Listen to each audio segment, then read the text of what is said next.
Hello guys, मैं तरुण पवार आप लोगों का स्वागत करता हूं ब्रेन ट्री इम्पोटेक के ऑनलाइन लर्निंग प्लेटफॉर्म पर। तो हम कर रहे थे हिमाचल के महत्वपूर्ण व्यक्तित्व। हमारा टॉपिक चला हुआ था। इसी टॉपिक में हमारा बीच में आते हैं शिमला और सिरमौर के महत्वपूर्ण व्यक्तित्व। ठीक है, काफ़ी इंपॉर्टेंट टॉपिक है। महत्वपूर्ण व्यक्तित्व से रिलेटेड काफ़ी सारे क्वेश्चन एग्जाम में पूछे जाते हैं। ठीक है, आने के चांसेस भी हैं। तो आज हम शिमला के जो महत्वपूर्ण व्यक्तित्व हैं उनके बारे में डिटेल में पढ़ेंगे और जो सिरमौर के हैं उनके बारे में डिटेल में पढ़ेंगे। ठीक है, एग्जाम में आने के चांसेस इन व्यक्तित्व से काफ़ी ज़्यादा हैं। ठीक है, काफ़ी सारे पॉइंट हैं जो इनके बारे में मैं आप लोगों को बताऊंगा, जहां से डायरेक्ट क्वेश्चन एग्जाम में पूछे जाते हैं। तो सबसे पहले बात कर लेते हैं शिमला के बारे में। जिला शिमला। शिमला से आपके सामने मैंने कुछ नाम लिखे हैं। सबसे पहले है श्री भागमल सोटा, काफ़ी इम्पोर्टेंट नेम।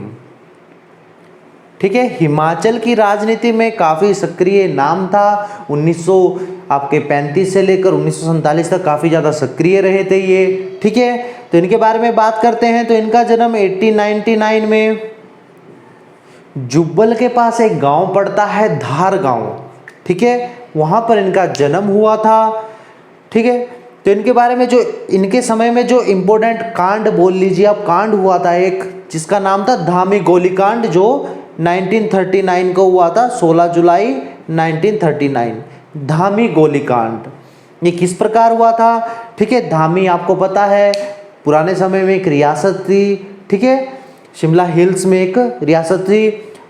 तो क्या होता है, वहाँ पर प्रेम प्रचारणी सभा की स्थापना की जाती है 1937 में। ठीक है, जिसका नाम 1939 में धामी प्रजामंडल रख दिया जाता है। अब क्या होता है, भागमल सोटा वहाँ पर कुछ लोगों का ग्रुप लेकर अपनी बातों को राजा के सामने रखना चाहता है धामी रियासत में। ठीक है, जो वहाँ के राजा उस समय दलीप सिंह राणा थे, शासक थे, राणा थे। तो जब भागमल सोटा उनके पास जा रहे थे कुछ आदमियों को लेकर, तो शासक देखता है कि कुछ लोगों की भीड़ आ रही है, उनको अपनी जान का खतरा लगता है शासक को वहाँ के। तो क्या करते हैं, इन लोगों के पास भागमल सोटा और जो साथ में लोग थे उनके ऊपर क्या करवा देते हैं, गोलीबारी चलवा देते हैं, जिसमें 2 लोग मारे जाते हैं। तो ये आपका धामी गोलीकांड था, 16 जुलाई 1939 को हुआ था। काफ़ी इंपॉर्टेंट नेम है। ठीक है, क्वेश्चन एग्जाम में पूछा जाता है धामी प्रजामंडल की स्थापना कब हुई, तो आपने याद रखना है 1939 में।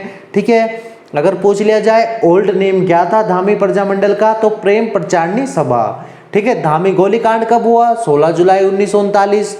ठीक है, धामी गोलीकांड का मुख्य नेता कौन था, आपका भागमल सोटा जी थे, जिन्हें पकड़कर बाद में अंबाला जेल भेज दिया गया था। उसके बाद भागमल सोटा की बात करें तो 1957 में जब हिमाचल प्रदेश टेरिटोरियल काउंसिल बना, ठीक है, तो यहाँ पर ये सदस्य के रूप में चुने गए थे। ठीक है, क्षेत्रीय परिषद में सदस्य के रूप में चुने गए थे। अब बात कर लेते हैं आगे पंडित पद्मदेव। ये भी काफ़ी इंपॉर्टेंट नेम है। ठीक है, 1901 में ये रोडू के एक गांव पड़ता है, भमनौल गांव पड़ता है रोडू का। ठीक है, यहाँ पर इनका जन्म हुआ था। इन्हें कविराज के नाम से भी जाना जाता है। आपके जो पंडित पद्मदेव हैं इन्हें कविराज के नाम से भी जाना जाता है। ठीक है, जो 1948 में सुकेत सत्याग्रह हुआ था उसका नेतृत्व किया था। Himachal hill state regional council HHRC की जब स्थापना हुई थी 1946 में, तो उसमें की स्थापना में काफ़ी इंपॉर्टेंट रोल रहा था इनका। ये महासचिव भी बने थे HHRC के पहले महासचिव।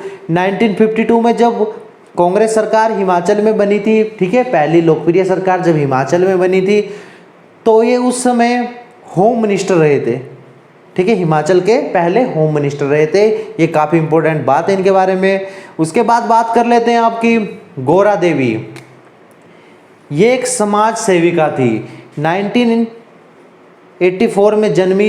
ये समाज सेविका है। ठीक है, ये काफ़ी इंपॉर्टेंट नेम है। इनके समाज सेवा के लिए इन्हें जमुना लाल जो बजाज अवार्ड है, जो आपका समाज सेवा में दिया जाता है, वो मिला था। ठीक है, जमुना लाल बजाज अवार्ड इनको मिला था। इसके बाद बात कर लेते हैं अमृता शेरगिल। हंगरी की राजधानी बुडापेस्ट में हुई था, हंगरी में इनकी जन्म हुई थी। ठीक है, हंगरी की जो राजधानी है बुडापेस्ट, वहाँ पर अमृता शेरगिल का जन्म हुआ था। ठीक है, इनका जन्म 1913 में हुआ था, ये आपने याद रखना है। ये एक पेंटर के रूप में काफ़ी ज़्यादा विख्यात थी, शिमला में इन्होंने अपना निवास स्थान बनाया था। ठीक है, बात करें इनके बारे में तो इन्होंने इनकी जो स्कूलिंग थी, ठीक है, जीसस एंड मेरी कॉन्वेंट स्कूल जो शिमला में है, वहाँ से इन्होंने अपनी पढ़ाई की थी। उसके बाद इन्होंने 1937 में अपनी अंतिम पेंटिंग जिसका नाम सिएस्टा था, ठीक है, शिमला में बनाई थी। काफ़ी इंपॉर्टेंट नेम है सिएस्टा, ठीक है, इसके बारे में काफ़ी बार एग्जाम में पूछा जाता है। जो अमृता शेरगिल थी उनकी अंतिम पेंटिंग का नाम क्या था? सिएस्टा, ठीक है, शिमला में बनाई थी। 1941 में इनकी मृत्यु हो गई थी। ठीक है, काफ़ी फेमस आपके पेंटर रहे हैं ये। उसके बाद बात कर लेते हैं राजकुमारी अमृत कौर। ठीक है, राजकुमारी अमृत कौर का जन्म लखनऊ में हुआ था। ठीक है, 1889 में हुआ था, लखनऊ में हुआ था। इन्होंने भी भारतीय स्वतंत्रता में काफ़ी ज़्यादा सहयोग दिया था अपना। राजकुमारी अमृत कौर के बारे में बात करें तो ये 1946 में यूनेस्को में भारत का प्रतिनिधित्व तो कर चुके थे। 1946 में भारत के लिए यूनेस्को में जा चुके थे। और 1952 में जब पहली लोकसभा चुनाव हुआ तो यह महासू जो आपका लोकसभा क्षेत्र था हिमाचल का, उससे चुनकर सेंटर में गई। वहाँ पर ये देश की पहली स्वास्थ्य मंत्री बनी। ठीक है, महिला स्वास्थ्य मंत्री की बात करें या पहली मंत्री की बात करें तो ये पहली स्वास्थ्य मंत्री थी भारत की, तो आपने इस चीज़ का याद रखना है। उसके बाद बात करते हैं सत्यानंद स्टोक्स। ये काफ़ी इंपॉर्टेंट नेम है। इनका जन्म यूएसए में हुआ था। बात करें तो ये 1904 के आसपास भारत में आ गए थे और 1910 में शिमला के कोटगढ़ में बस गए थे।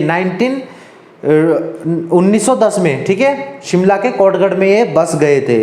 इन्होंने शिमला का जो कोटगढ़ था यहाँ पर 1918 में ब्रिटिश किस्म के सेब के बगीचे लगाए थे। ये भी काफ़ी इंपॉर्टेंट क्वेश्चन है, क्वेश्चन पूछा जाता है शिमला के कोटगढ़ में सबसे पहले किसने ब्रिटिश किस्म के सेब के पौधे लगाए थे, तो आपने याद रखना सत्यानंद स्टोक्स। इनकी बात करें तो इनका जो ओरिजिनल नेम था सैमुअल इवान स्टोक्स था। ठीक है, ये गांधी जी के संपर्क में आने के बाद इन्होंने खादी पहनना शुरू किया। अगर बात करें नेम चेंज करने की तो सैमुअल इवान स्टोक्स से इन्होंने अपना नाम सत्यानंद स्टोक्स 1932 में रखा। ठीक है, क्या होता है 1932 में ये आर्य समाज के संपर्क में आते हैं। वहाँ पर ये हिंदू धर्म से काफ़ी ज़्यादा प्रेरित होते हैं। ठीक है, उनकी बातों से काफ़ी ज़्यादा प्रेरित होते हैं और ये अपना नाम चेंज कर सत्यानंद स्टोक रख लेते हैं। ठीक है, और हिंदू धर्म को अपना लेते हैं। उसके बाद बात करें विद्या स्टोक। ठीक है, विद्या स्टोक का जन्म कोटगढ़ में हुआ था 1927 में। ठीक है, जो सत्यानंद स्टोक्स थे इनके पुत्र की पत्नी थी ये।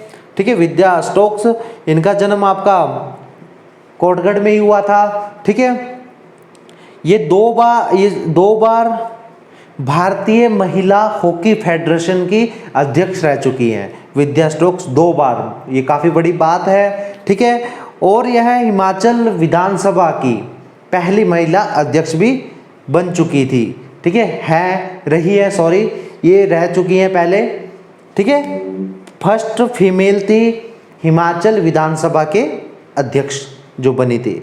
उसके बाद बात कर लेते हैं राजा वीरभद्र सिंह का। नाम आप सभी को पता है, 6 बार हिमाचल के सीएम बन चुके हैं, सबसे ज़्यादा बार है। ठीक है, राजा हैं। ठीक है, बुशहर रियासत के ये राजा रह चुके हैं। ठीक है, वर्तमान में ये कांग्रेस जो पार्टी है हिमाचल में उसके मुख्य नेता है। अब बात कर लेते हैं आपका सिरमौर में। ठीक है, सिरमौर के इम्पोर्टेंट नेम। किंकरी देवी का जन्म सिरमौर के संगड़ा क्षेत्र में हुआ था। ठीक है, ये काफ़ी इंपॉर्टेंट नेम है, इनके बारे में क्वेश्चन काफ़ी बार एग्जाम में पूछे जाते हैं। किंकरी देवी ने जो अवैध खनन होते हैं, उनके क्षेत्र में जो अवैध खनन हो रहे थे उनके खिलाफ आवाज़ उठाई थी। ठीक है। काफ़ी पीड़ा भरी इनकी कहानी है, स्टोरी है, किस प्रकार ये केस लड़ने के लिए शिमला में रहे, ठीक है। दिल्ली में सुप्रीम कोर्ट में इन्होंने केस लड़ा, ठीक है। लेकिन ये केस जीत गई थी हाई कोर्ट से भी और सुप्रीम कोर्ट से भी। अवैध खनन जो हिमाचल में कर रहे थे लोग, उनके खिलाफ ये केस जीत गई थी, ठीक है। काफ़ी बड़े स्तर पर इन्होंने केस लड़ा था, ठीक है।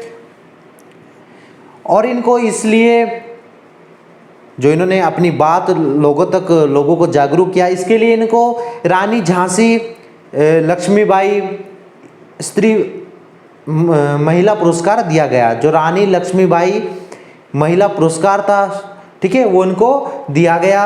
ये काफ़ी इंपॉर्टेंट है, ठीक है। काफ़ी बार एग्जाम में पूछा जाता है कि किंकरी देवी को कौन सा पुरस्कार मिला था, तो आपने याद रखना रानी लक्ष्मीबाई स्त्री पुरस्कार इनको मिला था, ठीक है। उसके बाद बात कर लेते हैं शिवानंद रमोल। शिवानंद रमोल हिमाचल के काफ़ी बड़े राजनीतिक नाम रहा है, स्वतंत्रता सेनानी रहे हैं, ठीक है। इनका जन्म सिरमौर में धारटी क्षेत्र पड़ता है, वहाँ पर हुआ था। जो सिरमौर प्रजामंडल की स्थापना हुई थी 1934 में, इसके संस्थापकों में ये काफ़ी मुख्य रहे थे, ठीक है। महासचिव भी बने थे ये, जो सिरमौर प्रजामंडल बना था उसके महासचिव भी बने थे 1934 में, ठीक है। तो आपने याद रखना है सुके सत्याग्रह जो 1948 में हुआ था, उसमें भी इन्होंने भाग लिया था। उसके बाद बात कर लेते हैं चौधरी शेर जंग। चौधरी शेर जंग पोंटा क्षेत्र में जन्मे थे, ठीक है। इनको पहाड़ी राजनेताओं का राजनीतिक गुरु कहा जाता है। ये मोस्ट इंपोर्टेंट क्वेश्चन है जो एग्जाम में पूछा जाता है अक्सर, कि किसे पहाड़ी राजनेताओं का राजनीतिक गुरु कहा जाता है। तो आपने याद रखना है चौधरी शेर जंग को पहाड़ी राजनेताओं का राजनीतिक गुरु कहा जाता है, ठीक है। आपको मैं बता दूं हिमाचल में 5 नेशनल पार्क हैं, वो आपको वीडियो हमने आपके चैनल पर डाल दी थी, ठीक है। आप वो देख सकते हो। वहाँ पर आप देखोगे 5 नेशनल पार्क में से जो हिमाचल में है उनमें से एक का नाम चौधरी शेर जंग के ऊपर है, ठीक है। जो सिंबलवाड़ा नेशनल पार्क है आपका सिरमौर में, ठीक है, उसका नाम आपका चौधरी शेर जंग नेशनल पार्क भी दिया गया है। तो आपने इस चीज़ का याद रखना है, ठीक है। सबसे छोटा राष्ट्रीय पार्क है हिमाचल का वो। उसके बाद बात कर लेते हैं वाईएस परमार। ये काफ़ी बड़ा नाम है, ठीक है। डॉक्टर यशवंत सिंह परमार, इनका जन्म बागथन जगह पड़ती है सिरमौर में, वहाँ पर एक गांव है चनाहल, वहाँ पर इनका जन्म हुआ था, ठीक है। इनका जन्म 4 अगस्त 1906 को हुआ था, ठीक है। ये काफ़ी इंपॉर्टेंट है, इनके बारे में पूछते रहते हैं क्योंकि ये हिमाचल के पहले सीएम बने थे, चीफ मिनिस्टर बने थे। बात करें वाईएस परमार जी की, तो ये सिरमौर जो रियासत थी वहाँ पर 1937 से लेकर 41 तक सत्र एवं जिला न्यायाधीश रह चुके थे। ये भी क्वेश्चन काफ़ी बार एग्जाम में पूछा जाता है, ठीक है। वाईएस परमार को हिमाचल निर्माता भी कहा जाता है, ये भी आप लोगों को पता है। उसके बाद बात कर लेते हैं इनकी मृत्यु की। इनकी मृत्यु 1981 में हुई थी, ये भी आपने याद रखना है, ठीक है। हिमाचल निर्माता है, क्वेश्चन एग्जाम में पूछ लिया जाता है, ठीक है। उसके बाद बात करें वैद्य सूरत सिंह, ये भी काफ़ी इंपॉर्टेंट नेम है। 1942 में जो आपकी सिरमौर रियासत थी, यहाँ पर एक बहुत बड़ा आंदोलन होता है जिसका नाम था पजोता आंदोलन। उस समय सिरमौर रियासत के राजा राजेंद्र प्रकाश थे, उनके समय में ये वैद्य सूरत सिंह राजगढ़ में जन्मे थे। वहाँ पर ये आंदोलन कर देते हैं। इनका साथ देने के लिए और भी नेता थे आपके पजोता आंदोलन में, जैसे लक्ष्मी सिंह थे, मियाँ चूचू थे, ये सारे के सारे वैद्य सूरत सिंह के साथ थे पजोता आंदोलन में। तो ये नेम काफ़ी इंपॉर्टेंट है क्योंकि यहाँ पर से क्वेश्चन पूछा जाता है कि पजोता आंदोलन किससे संबंधित है। तो आपने याद रखना वैद्य सूरत सिंह ने पजोता आंदोलन में अहम भूमिका निभाई थी। उसके बाद है दलीप सिंह राणा, आप लोगों को पता है भारत से पहले व्यक्ति थे जो WWE में गए थे, ठीक है। शिलाई क्षेत्र में, जो सिरमौर का शिलाई क्षेत्र पड़ता है, वहाँ पर इनका जन्म हुआ था। उसके बाद बात कर लेते हैं आपका समरेश जंग, ये काफ़ी इंपॉर्टेंट नेम है। ये पोंटा साहिब में जन्मे थे, ठीक है। चौधरी शेर जंग के परिवार में जन्मे थे। ये जो नेम है ये हिमाचल के या भारत में कहिए काफ़ी बड़ा नेम है निशानेबाजों में, ठीक है। निशानेबाजी करते थे। इन्होंने 2002 के राष्ट्रमंडल जो खेल हुए थे वहाँ पर गोल्ड मेडल जीता था, ठीक है। और जो 2006 में फिर राष्ट्रमंडल खेल हुए थे यहाँ पर इन्होंने सिल्वर मेडल जीता था शूटिंग में, ठीक है। इसके लिए 2006 में इनको राष्ट्रमंडल का बेस्ट जो आपका शूटर होता है, प्लेयर होता है, घोषित किया था और इनको डेविड डिक्सन ट्रॉफी दी गई थी। ये काफ़ी बड़ी ट्रॉफी होती है जो आपका राष्ट्रमंडल खेल में सबसे टॉपर खिलाड़ी होता है उसको डेविड डिक्सन ट्रॉफी दी जाती है, आपने याद रखना है,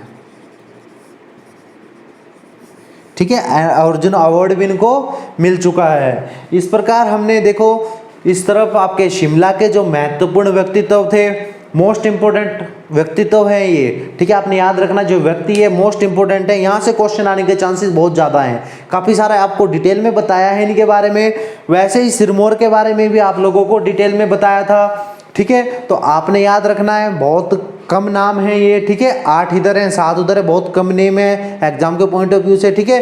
लेकिन जो मोस्ट इंपोर्टेंट है जहाँ से क्वेश्चन आते ही आते हैं, ठीक है, या चांसेस 80% आने के चांसेस हैं, उनके बारे में आपको डिटेल में बताया है। काफ़ी सारी बातें आप लोगों को बताई थी। इससे पहले भी हमने 2 लेक्चर आपके व्यक्तित्व के ऊपर बना लिए थे, ठीक है। तो आपने वो भी देखने हैं। यहाँ पर से आपका शिमला और सिरमौर के व्यक्तित्व भी कंप्लीट हो जाते हैं। थैंक यू, आज के लिए इतना ही, फिर मिलते हैं, धन्यवाद।